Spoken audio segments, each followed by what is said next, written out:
We all think we know the story, right? Adam, Eve, a crafty serpent, and an apple that, well, wasn't actually an apple, but a piece of fruit that changed everything.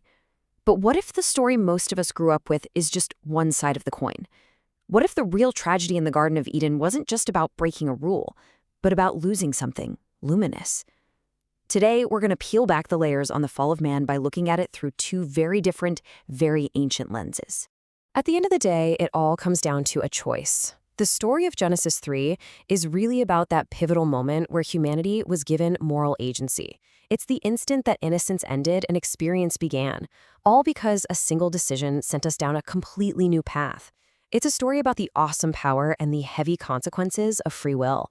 All right, here's how we're going to break this down. First, we'll quickly touch on the familiar story of a simple trespass. Then, we'll dive into this incredible idea of a lost garment of light. We'll see how losing that light basically reversed the world. After that, we'll explore the journey back to glory, and finally, we'll go looking for the hidden tree of life. Okay, so first things first. Let's start with the version most of us in the West are familiar with, the one that comes to us mainly through the King James Bible. In this telling, the whole event is framed almost like a court case. God laid down a law, and that law was broken. Simple as that. Yeah, the narrative arc is pretty straightforward. You've got the temptation from the serpent, which leads to Adam and Eve's disobedience. Then, boom, their eyes are opened, they realize they're naked, which leads to the punishment from God, and finally, they're kicked out of the garden. It's a very clear cause and effect crime and punishment sequence. But right here, this is where the path splits in two. While the King James tradition really zooms in on the act as a legal trespass or broken rule, the Ethiopian Orthodox tradition sees it completely differently. They draw from the Septuagint, that's an ancient Greek translation of the scriptures, and it frames the event in a whole new light. For them, the focus isn't on a rule book, but on a devastating spiritual loss. So let's follow that second path. The Ethiopian tradition gives us a view that's way less about what Adam and Eve did and much more about what they became. And trust me, this one change in perspective alters everything, from the nature of their sin to the very meaning of their punishment. So this really brings us to the core of it all. If it wasn't just about breaking a commandment, what was actually lost in that moment? Was it just their innocence? Or was it something more real, more fundamental to who they were? In the Ethiopian tradition, the answer has a name, zige. It's an ancient word from the Ge'ez language, and it means a garment of glory or clothing of light. The belief is that before the fall, Adam and Eve weren't naked in the way we think of it. No, they were literally clothed in a radiant, divine light. So when they sinned, they weren't just suddenly unclothed. They were empty. The light went out. This is the absolute key. Their sin wasn't just an act of defiance. It was an act that quite literally extinguished their inner light, stripping them of their ziga. You see, their sudden awareness of being naked wasn't about shame or modesty at first. It was the sheer horror of realizing their glory, their divine covering, was just gone.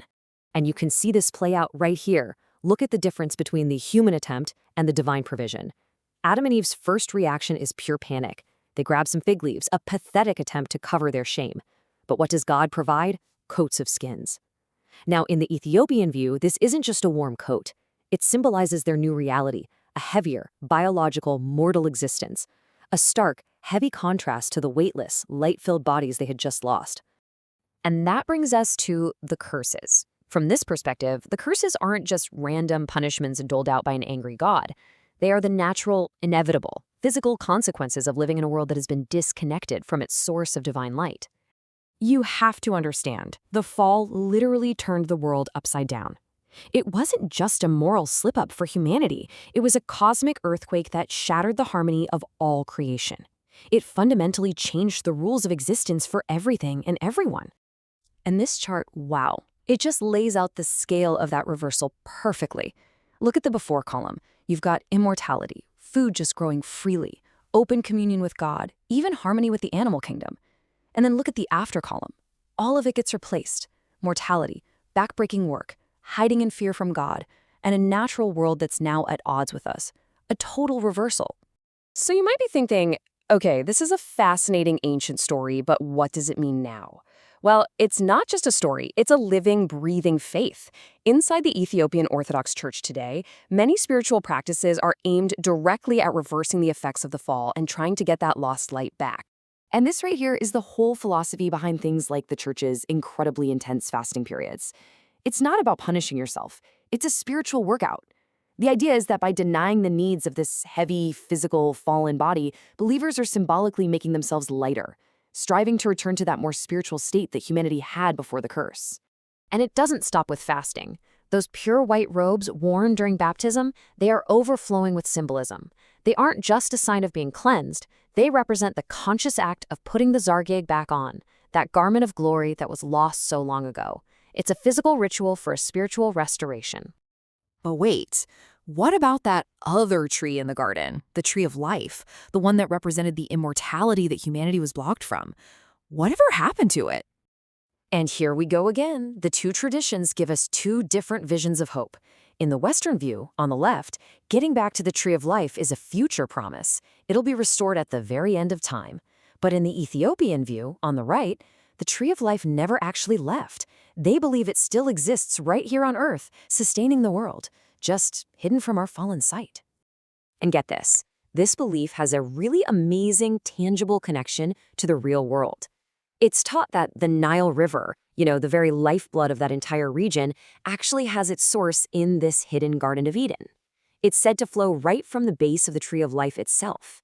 It serves as this constant flowing reminder of a spiritual reality that's still present, even if we can't see it. And that leads us to a final thought that really goes beyond any one religion or tradition.